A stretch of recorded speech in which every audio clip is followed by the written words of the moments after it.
Assalamualaikum dan salam sejahtera. Nama saya Siti Nurhalimah binti Mistam, matrik nombor 261443. Sekarang saya akan membentangkan tentang cadangan penyelidikan yang bertajuk Impak Wabak COVID-19 terhadap sosial ekonomi penghantar makanan di Jempol Negeri Sembilan. Bagi pendahuluan, kepesatan ekonomi dunia pada masa ini dipengaruhi oleh pandemik COVID-19, khususnya dalam memasuki akhir dari suku pertama 2020. Ia menjadi fenomena yang merugikan bagi seluruh masyarakat di pelbagai negara. Bahkan pertubuhan yang berskala antarabangsa dalam bidang keuangan iaitu tabung keuangan antarabangsa dan Bank Dunia telah meramalkan bahawa sehingga akhir suku pertama 2020, ekonomi global akan mengalami kemerosotan dan penurunan yang sangat ketara yang akan dirasai di seluruh dunia. Pandemik COVID-19 telah membawa kepada gangguan sosial ekonomi global, penangguhan dan pembatalan acara kebudayaan, keagamaan dan kesukanan serta ketakutan yang meluas dalam kekurangan bekalan yang telah mendorong kepada pemberian panik. Seterusnya, pada 16 Mac 2020, Perdana Menteri Malaysia telah mengumumkan Perintah Kawalan Pergerakan PKP untuk semua negeri di Malaysia bagi tempoh 18 hingga 31 Mac 2020 dengan mengambil kira 14 hari tempoh inkubasi virus COVID-19.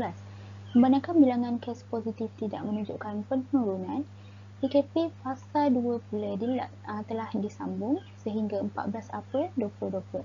PKP yang telah dilaksanakan ini akan memberi kesan kepada 33.8 juta penduduk di Malaysia yang terdiri daripada 76.6% yang tinggal di bandar dan 23.4% yang tinggal di luar bandar. Impak daripada pandemik COVID-19 ini bukan sahaja tertumpu kepada ekonomi negara, malahan ia juga memberi kesan kepada aspek sosial penduduk. Bagi latar belakang kajian, syarikat-syarikat perkhidmatan penghantaran meraih keuntungan besar berikutan penguatkuasaan Perintah Kawalan Pergerakan COVID-19 yang menyaksikan tempahan penghantaran melonjak lebih daripada 30%. Pada masa yang sama, bilangan restoran dan pasar raya yang mahu memasuki permintaan penghantaran juga meningkat dengan ketara. Selain itu, DeliverIt.my, Foodpanda, Grab dan Dafmakan menyatakan bahawa operasi penghantaran makanan mereka akan diteruskan seperti biasa dalam tempoh 2 minggu perintah kawalan dikuatkuasakan. Di samping itu, Grab bercadang untuk memperkenalkan perkhidmatan penghantaran berasaskan kereta untuk memastikan aliran pendapatan yang berterusan bagi pemandu yang menjadi rakan kongsinya. Bagi penyataan masalah, sejak penularan COVID-19 dalam negara bermula pada Januari 2020 yang lalu, peluang pekerjaan terus berkurangan. Gara-gara pandemik tersebut, kerja penghantar makanan sangat terkenal dan menjadi pilihan ramai. Pekerjaan tersebut boleh diumpamakan seperti cendawan tumbuh selepas hujan. Ini boleh menyebabkan penawaran melebihi permintaan yang mana akhirnya akan menyebabkan ketidakseimbangan dan pendapatan penghantaran makanan tidaklah tinggi seperti yang dijangka. Seterusnya, meskipun jumlah pemandu dan penunggang meningkat semasa PKP, tinjauan mendapati bahawa pendapatan mereka menurun setelah Malaysia mengubah PKP ke Perintah Kawalan Pergerakan Pemulihan PKPP pada 10 Jun 2020. PKPP menyaksikan ekonomi Malaysia dibuka semula dan restoran mula menyambung semula operasi perkhidmatan makanan di bawah prosedur operasi standard SOP yang ketat. Pesanan makanan bagaimanapun menurun semasa PKP. Selain itu, persaingan untuk penghantaran makanan semakin meningkat apabila semakin ramai orang yang diberhentikan kerja mula menyertai perkhidmatan penghantaran sebagai penunggang makanan. Seterusnya, terdapat 3 persoalan kajian bagi kajian ini. Yang pertama adalah apakah latar belakang atau demografi penghantar makanan di Jempol Negeri Sembilan. Yang kedua adalah apakah kesan wabak COVID-19 terhadap kedudukan sosioekonomi penghantar makanan di Jempol Negeri Sembilan. Dan yang terakhir adalah apakah faktor yang mendorong penghantar makanan memilih bekerja sebagai penghantar makanan terutama semasa wabak COVID-19 ini melanda. Seterusnya, bagi objektif kajian, Objektif kajian adalah bertujuan untuk menyelesaikan segala masalah yang wujud dalam persoalan kajian. Terdapat dua bahagian objektif kajian, iaitu objektif umum dan objektif khusus. Objektif umum adalah kajian ini dijalankan untuk mengkaji impak wabak COVID-19 terhadap sosioekonomi penghantar makanan di jemput Negeri Sembilan. Manakala objektif khusus adalah yang pertama, mengenal pasti latar belakang dan demografi penghantar makanan di jemput Negeri Sembilan. Yang kedua, membandingkan kedudukan sosioekonomi dalam kalangan penghantar makanan di jemput Negeri Sembilan sebelum dan selepas COVID-19. Dan yang ketiga, menganalisis faktor yang mendorong penghantar makanan di jemput Negeri Sembilan memilih bekerja sebagai penghantar makanan masa wabak COVID-19 ini melanda. Seterusnya, bagi kepentingan kajian, yang pertama, kajian ini membolehkan seluruh masyarakat, terutama penghantar makanan, untuk lebih bersedia bagi menghadapi sebarang bencana buruk yang mungkin berlaku pada masa hadapan. Kajian ini juga membolehkan pihak berkepentingan dapat untuk mengenal pasti bantuan yang sewajarnya diberikan kepada penghantar makanan di seluruh Malaysia. Dan yang terakhir, kajian ini dapat memperkenalkan perkhidmatan penghantar makanan kepada masyarakat dan seterusnya akan meningkatkan pendapatan penghantar makanan dengan kehadiran ramai pelanggan baru.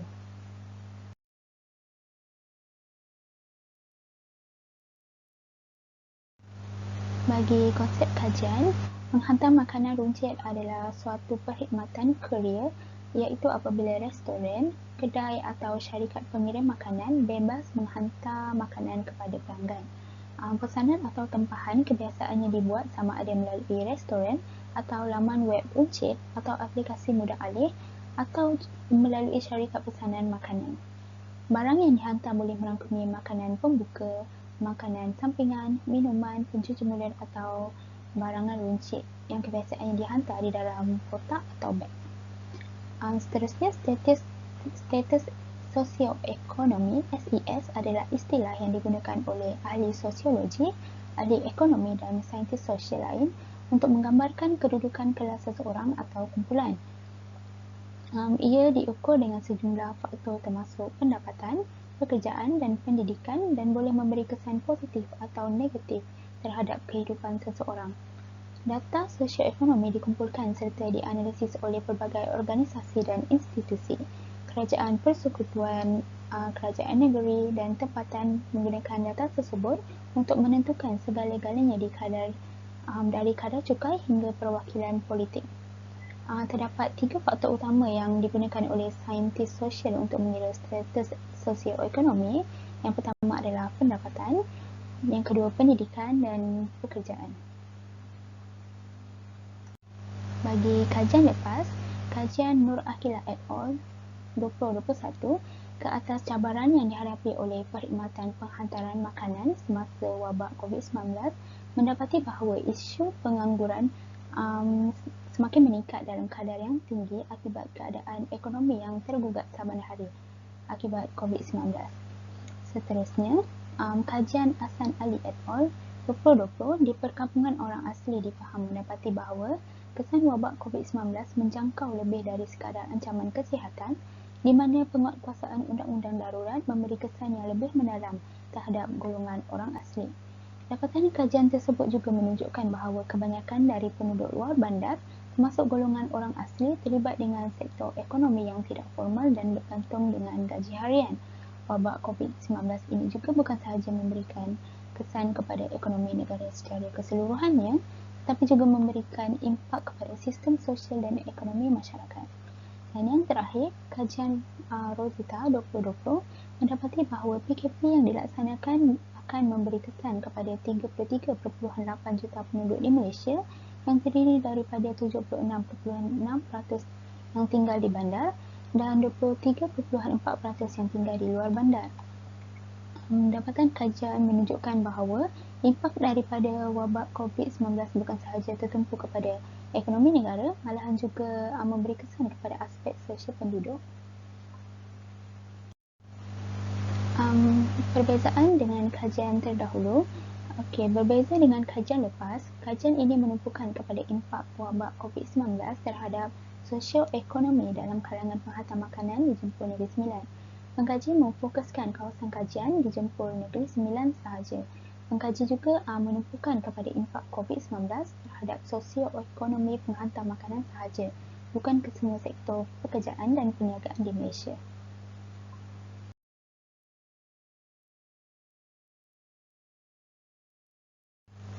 Hipotesis kajian merangkumi dua hipotesis iaitu hipotesis null dan hipotesis alternatif. Hipotesis null mewakili andaian yang menolak hubungan sesuatu pemboleh ubah bersandar dengan pemboleh ubah bebas, manakala hipotesis alternatif mewakili andaian menerima hubungan sesuatu pemboleh ubah bersandar dengan pemboleh ubah bebas. Berikut merupakan beberapa teknik kajian yang digunakan di dalam kajian ini untuk pengumpulan data dan maklumat. Yang pertama adalah sumber data. Data diperoleh daripada dua sumber iaitu data primer dan data sekunder. Data primer, pengkaji mengumpul data primer dengan mengkaji secara langsung daripada sumber melalui kerja lapangan yang dilakukan. Data primer yang digunakan dalam kajian ini adalah tentang impak wabak COVID-19 terhadap penghantar makanan di Jempol Negeri Sembilan. Bagi data sekunder, dalam kajian ini, pengkaji menggunakan data sekunder dari buku, akhbar, internet, jurnal dan kajian lepas. Seterusnya bagi bentuk soal selidik. Soal selidik terbuka dan soal selidik tertutup. Soal selidik terbuka adalah bertujuan untuk memberi peluang kepada responden untuk memilih jawapan yang lebih bebas serta lebih memuaskan. Manakala soal selidik tertutup pula dapat memudahkan responden kerana mereka hanya perlu memilih jawapan yang telah disediakan. Seterusnya, bagi kaedah pengumpulan data, pengkaji menggunakan kaedah tinjauan bagi mengumpul maklumat dan data. Dan terakhir, bagi kaedah analisis data, statistik deskriptif adalah merupakan satu kajian yang mempersembahkan maklumat dan data dalam bentuk jadual, rajah, gambar serta komponen-komponen statistik seperti mean, median dan mode. Pengkaji menggunakan analisis statistik deskriptif untuk melihat peratusan responden yang terkesan sosioekonominya akibat wabak COVID-19. Bagi instrumen kajian, peralatan, perisian dan perkakasan yang digunakan dalam kajian adalah yang pertama borang soal selidik, video, kamera, Microsoft Word dan Microsoft Excel. Skop kajian menjelaskan tentang ruang lingkup kajian yang dikaji. Yang pertama adalah sasaran kajian, responden. Kajian ini melibatkan kawasan kajian di Jempol Negeri Sembilan. Responden yang dipilih untuk menjawab soal selidik dan temu bual adalah difokuskan kepada penghantar makanan di kawasan tersebut sahaja. Seterusnya sampel. Kajian ini memilih untuk menggunakan kaedah pensampelan tujuan. Pensampelan tujuan adalah yang paling sesuai kerana kajian ini hanya memfokuskan kepada penghantar makanan sahaja sebagai responden.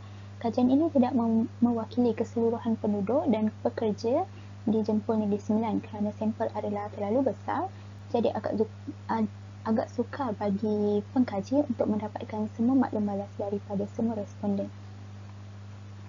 Dan bagi kawasan kajian, pengkaji telah memilih Jempol Negeri Sembilan sebagai lokasi menjalankan kajian.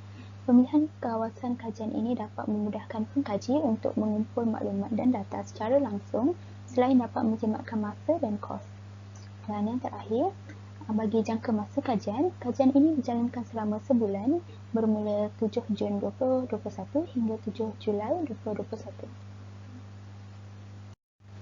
Sekian sahaja dari saya. Sekian, terima kasih.